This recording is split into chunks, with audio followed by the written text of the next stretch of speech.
So I play Private Pike in Dad's Army, and Pike is, it's fair to say, he's not the sharpest knife in the drawer. I think he loves kind of watching these epic movies in the cinema and kind of wants his life to be like Errol Flynn in The Seahawk, or like he's in Casablanca or something like that.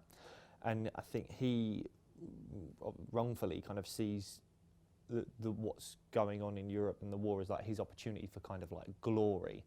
But unfortunately, he's got flat feet, so he's not allowed to join the army.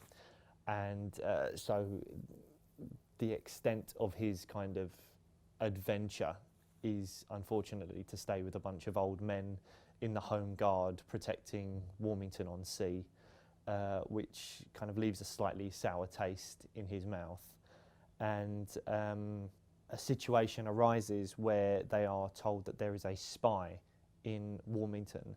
So Pike sees this as his finally, even though he's got flat feet and he's not allowed to join the army and do his bit for the country, he can finally try and have an element of adventure and try to kind of track down this spy with the help of you know, his captain and sergeant and the rest of the Home Guard. But obviously it doesn't go according to plan because none of them are that bright and none of them really know what they're doing. So yeah, it all kind of calamity ensues. Yes, so Ian Lavender, who played Pike originally in the sitcom, is in the movie playing a very different role, and he's brilliant in it. And so we did get to spend a little bit of time together because we were in scenes together. But I didn't really ask for like tips or anything like that. I did watch a lot of the original sitcom and tried to take little elements of what he did and put that into my Pike. But ultimately, there's got to be differences there because portraying a character in a half an hour studio audience sitcom doesn't necessarily transfer itself to being in a 90-minute movie. So adaptations obviously have to be made for it to work on a different kind of timescale and with different kind of elements of plot that will be thrown in there. But it was great to kind of just have him around, really, and have one of those kind of classic icons of the sitcom there.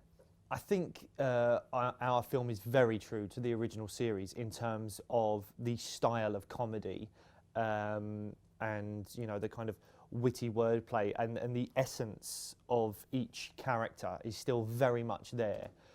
But what we have done is we haven't made carbon copies of the characters that were in the sitcom.